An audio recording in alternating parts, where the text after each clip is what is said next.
গৰমত কচু আৰু টেঙামৰা দি ৰন্ধা মাছৰ টেঙা আঞ্জাখনৰ সোৱাদেই সুকীয়া। আজি আপোনালোকৰ বাবে লৈ আহিছোঁ এইখন ব্যঞ্জন। মছলা ব্যৱহাৰ নকৰাকৈ ৰন্ধা মাছৰ এই টেঙা আঞ্জাখন খাবলৈ বৰ সোৱাদ হয়। ৰান্ধি খাব, ভাল পাব। এয়া মই লৈছোঁ 4 ৰৌ মাছ।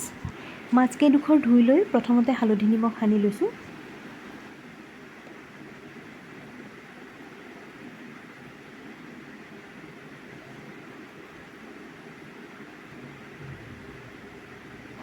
মাছকেইডোখৰ হালধি নিমখ সানি লৈ এতিয়া 3টা কচু আৰু 4-5টামান টেঙামৰা গছৰ আগ লৈছোঁ।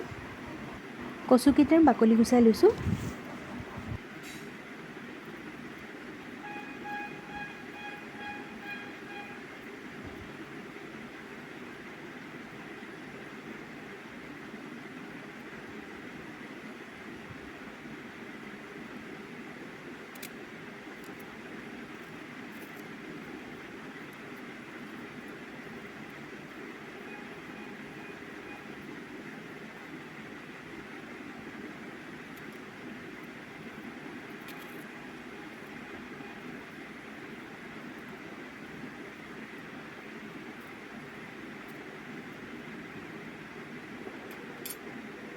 এতিয়া টেঙামৰা আগকেইটাৰ কোমল পাতখিনি ছিঙি লৈছোঁ।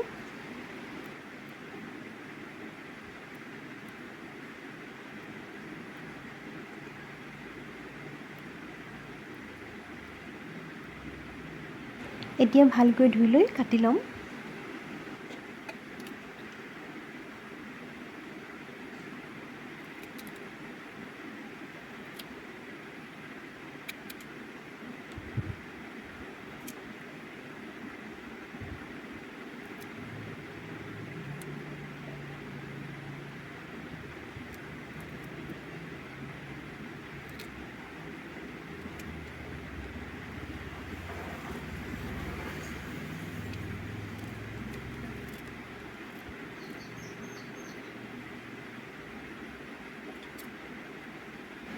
এতিয়া কেৰাহীত মিঠাতেল গৰম কৰি লৈ মাছকেইডোখৰ আধা ফ্ৰাই কৰি ল'ম।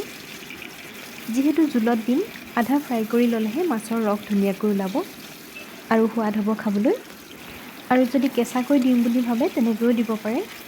অৱশ্যে নিজৰ ৰুচি অনুযায়ী কোনোবাই টানকৈ ফ্ৰাই কৰি দিলে ভাল পায়, কোনোবাই কেঁচাকৈ দিলে ভাল পায়, আকৌ কোনোবাই আধা ফ্ৰাই কৰি দিলে ভাল পায়। যেনেকৈ মন যায় ৰান্ধিব পাৰে। মই আধা ফ্ৰাই কৰি ল'লে ভাল পাওঁ।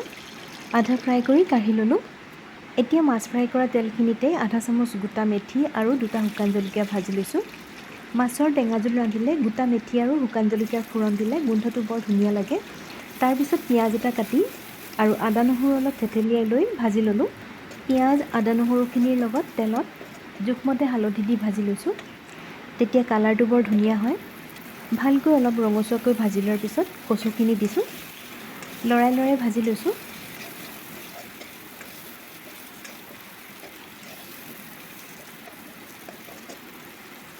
এতিয়া জোখমতে নিমখ দিছোঁ।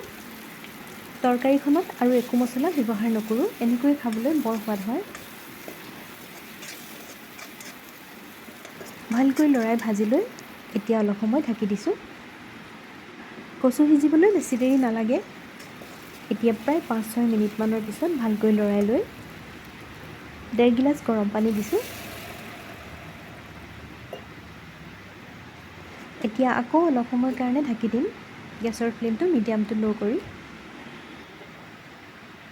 6-7 মিনিটমানৰ পিছত এয়া চাওক, কচু সিজিলেই।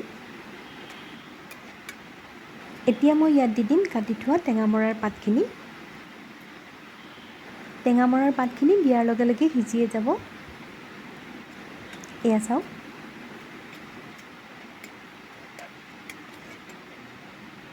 আৰু এতিয়া দি দিম আধা ফ্ৰাই কৰি থোৱা মাছকেইডোখৰ।